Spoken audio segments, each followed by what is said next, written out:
কলার কাঁধ কাটতে যাব, তাই সুন্দর করে আমি হিসোটা আটকে নিচ্ছি। কলার কাঁধটা আজকে কাটবো।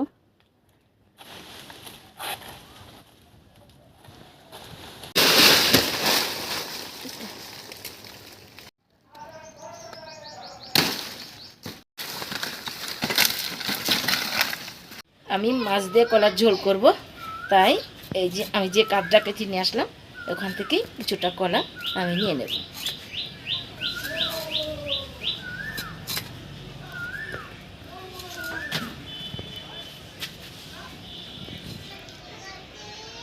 এই কলাতেই হয়ে যাবে আমার। আমি এই মাছগুলো দিয়ে কলা দিয়ে রান্না করব। মাছগুলো ভাজবো, তাই আমি একটু লবণ ঝাল হলুদ মাখিয়ে নিই।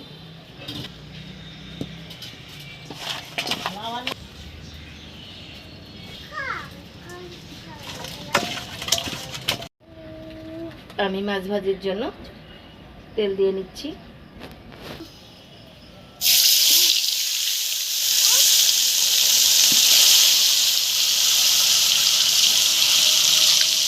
এই ফাঁকে আমি কলাগুলো কেটে নিই।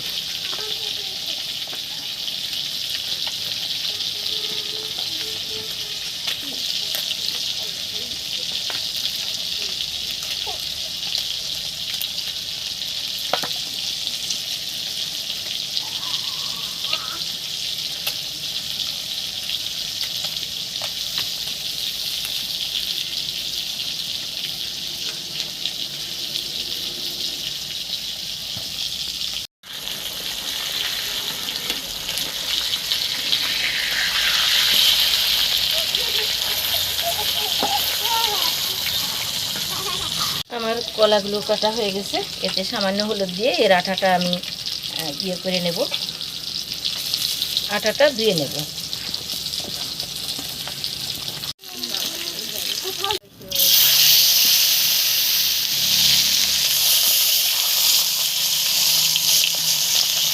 দিয়ে কলার যে আটাটা সেটা ধুয়ে নেব।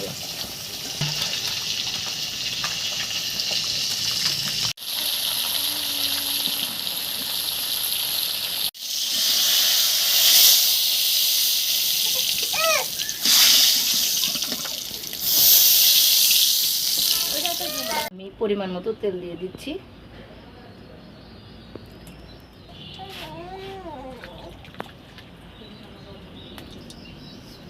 এবার আমি কলাটা দিয়ে দিচ্ছি।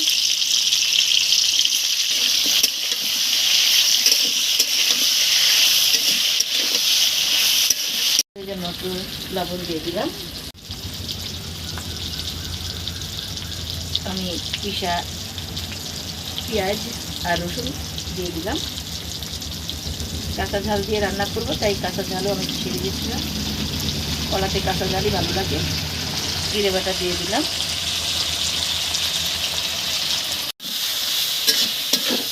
আমাদের পরিমাণ হলুদ লাগবে, হলুদটাও দিয়ে দিলাম।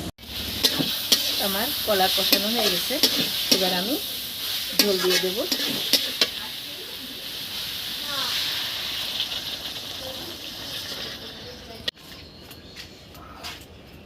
আমি ঢেকে দিচ্ছি।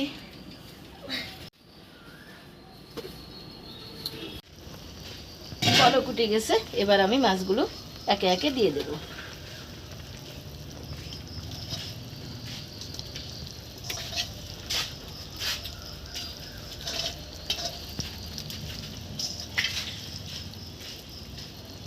আমরা চুলায় রান্না করি, একটু জালটা বেশি দিই, যার জন্য পানিও বেশি দিই। আমরা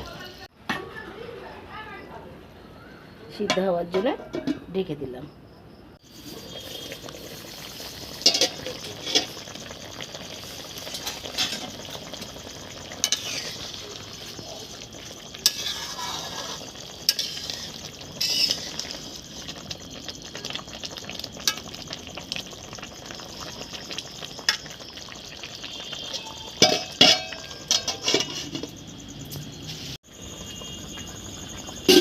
আমার তরকারি হয়ে গেছে, এটা আমি নামিয়ে ফেলছি।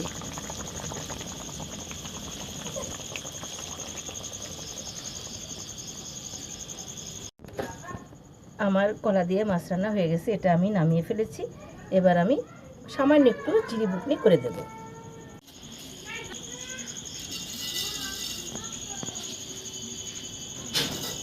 আমার জিরে ভাজা হয়ে গেছে, এটা আমি পিষে নিই।